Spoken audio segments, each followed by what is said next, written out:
Marcos capítulo 16, versículo 15, Jesus fala assim: ide por todo mundo e pregai o evangelho a toda criatura. Isso aqui é unânime. Todas as pessoas concordam. Se eu perguntar para vocês, e quem concorda que nós temos que ir a todas as pessoas e pregar o evangelho para elas? Todo mundo vai concordar. Se tiver alguém que se opor a isso, falar que não pode pregar para todo mundo, as pessoas já vão olhar e falar assim: é estranho esse camarada aí, tem diabo aí.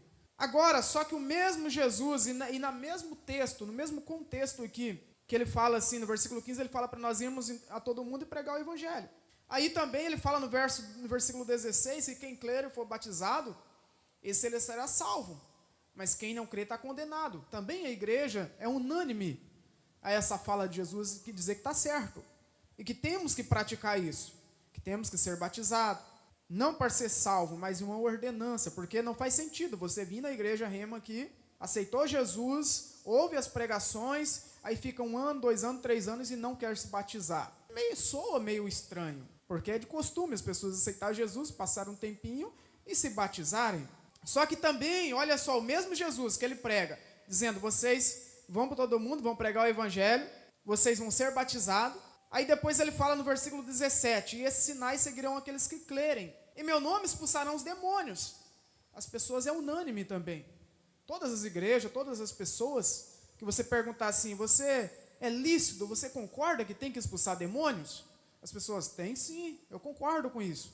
Se você ouvir alguma igreja, algum pregador, algum irmão falar que não pode expulsar demônio, você vai olhar e falar: aham, vai coleguinha dele. Por isso que você não quer que expulsa. Porque é normal. Nós aceitamos uma verdade, isso aqui como verdade. Só que Jesus, ele continua dando as direções dele, o que faz parte do reino dele. E aí depois ele chega no versículo 17, ele após dizer que no nome dele expulsaria os demônios, ele fala assim: e falarão novas línguas. Só que aqui a coisa já muda. Porque você vai em algumas igrejas, algumas pessoas, alguns irmãos, bem próximo da gente, que você fala: tem que pregar para todo mundo? Tem. Tem que falar, tem que expulsar demônio? Tem. Tem que ser batizado? Tem. Tem que falar nova língua? Ele fala: ah, rapaz, isso aí eu acho que não é preciso não. Mas por que ele crê que tem que pregar para todas as pessoas, que é uma fala de Jesus, que tem que ser batizado, que tem que expulsar demônio, mas por que falar novas línguas ele coloca uma vírgula? E você já reparou que a igreja, ela de uma certa forma, ela afastou isso do meio dos cristãos? Quem concorda que é espiritual, que você é uma pessoa espiritual? Aleluia, você é espiritual. Deus, quando ele criou você, que ele sopra dentro de você, ele colocou lá dentro o espírito dele. Então você é uma pessoa espiritual. Mas quais são as práticas de uma pessoa espiritual? Você já parou para se perguntar? Assim, se eu sou espiritual, o que eu devo fazer para parecer espiritual, para manifestar as características de uma pessoa espiritual? Será que é ser espiritual, é vir na igreja, cantar os 3 hinos, ler a palavra e ir para casa? Será que ser espiritual é usar aquele terninho assim, aquela gravatinha, né? Se não tiver ela nem no altar não sobe. Será que isso é ser espiritual? Será que ser espiritual é ter os cabelos abaixo do joelho, a mulher usar um vestidão? Percebe-se que fomos doutrinados a fazerem práticas de uso e costume no lugar de prática de pessoas espirituais? Vocês percebem isso nitidamente, que fomos ensinados a vestir, as mulheres vestir um vestido comprido, o homem vestir uma calça social, um terno, uma gravata, carregar uma Bíblia Dake, né? Aquela pesadona assim que você, com uma semana você está carregando, você já está andando meio envergado já. Então, as pessoas taxaram como espirituais quem pratica essas coisas. Só que se esqueceram disso aqui. Olha, Jesus está ensinando a igreja dele a ser uma igreja espiritual. Falando assim: olha, vocês além de pregar para todo mundo, além de vocês expulsar demônios, mas tem que falar línguas. Porque se você tem um Espírito Santo dentro de você, se você é espiritual, mas você não fala em línguas, qual vai ser a evidência que você é um espiritual? Temos que ir além desses muros que a religião colocou para nós. Jesus, ele ensina assim: ó, vocês vão expulsar os demônios e vocês vão falar novas línguas. Só que por que o diabo, ele tirou essa parte de falar novas línguas, e no versículo 18, que fala assim: colocaram a mão sobre os enfermos e os curarão? Por que o diabo tirou isso do costume, da prática da igreja? Logo essas duas coisas: colocar a mão sobre os enfermos e falar em novas línguas. Já parou para pensar por que o diabo tirou isso do meio da igreja? 1 Coríntios capítulo 14, versículo 2. Quando nós olhamos para a vida do apóstolo Paulo, ele chegou um dia em uma reunião na igreja de Corinto, que ele falou assim, olha, eu falo mais em línguas do que todos vocês. Quando nós olhamos aqui em 1 Coríntios capítulo 14, versículo 12, aqui está uma prática de um homem e de uma mulher espiritual. Porque aquele que fala em língua desconhecida, né, que é as línguas estranhas, não fala aos homens, senão a Deus. E é importante você saber disso aqui, porque tem uma religião aí, eles falam que quem fala em novas línguas não é falar em línguas estranhas, é falar inglês, português, espanhol. Só que quando nós olhamos para isso, se eu chegar aqui e falar em novas línguas, ou seja, eu cansei de falar português, vou falar um espanhol, que é uma língua diferente. Quem é da Espanha, ele vai entender o que eu estou falando.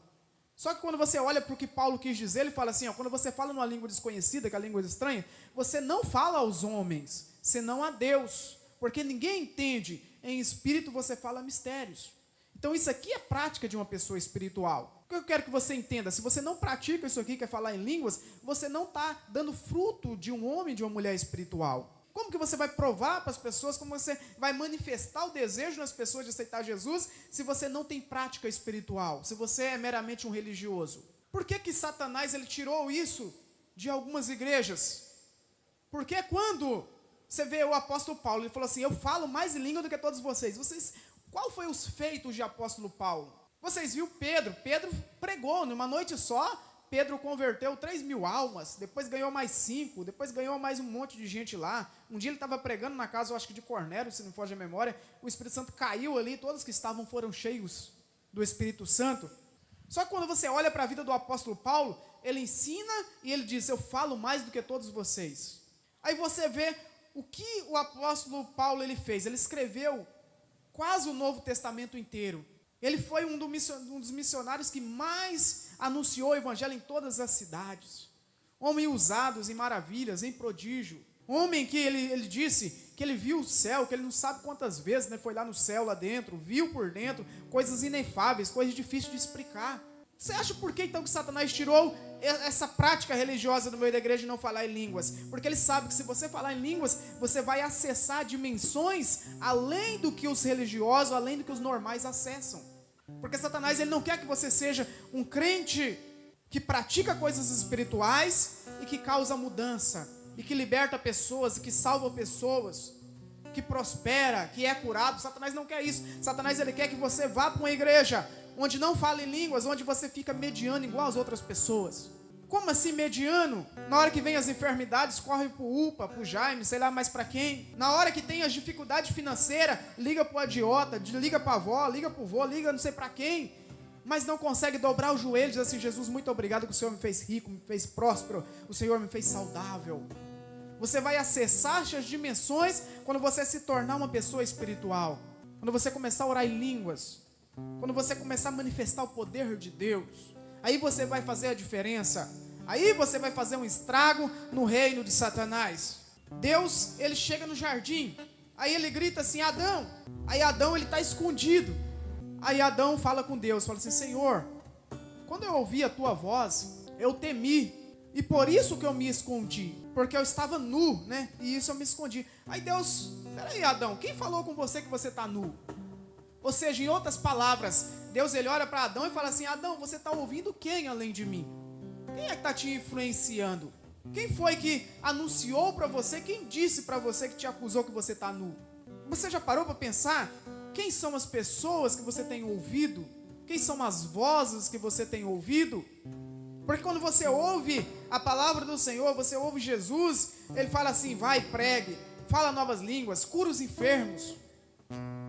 Só que tem outras vozes pregando assim, ó, não precisa pregar, não precisa curar, não precisa falar novas línguas, não precisa nem ir na igreja mais, esse negócio de estar no meio da igreja não precisa. Você pode ficar na sua casa olhando pelo YouTube. Quem são as vozes que estão te alimentando? Aleluia, porque Adão, quando ele ouvia a voz de Deus, ele não ficava olhando para a aparência dele, para a veste dele, se ele estava nu ou não. Ele sentia-se bem de estar na presença de Deus, porque era a única voz que alimentava ele. Quando ele ouviu outra voz, ele correu da presença de Deus e ele foi se esconder. Aí Deus pergunta, opa Adão, peraí, quem é que você está ouvindo? Quem é as vozes que você está ouvindo no dia a dia? Será que é a voz da enfermidade? Será que é a voz de Satanás acusando que você é um pecador? Fazendo você olhar para você e não olhar para Jesus? Satanás ele quer fazer você olhar para você e falar assim: eu sou pobre, eu sou miserável, eu sou pecador, eu não sou nem digno de chegar na presença do Pai. Aí Jesus olha: o que? Você está ouvindo quem, rapaz?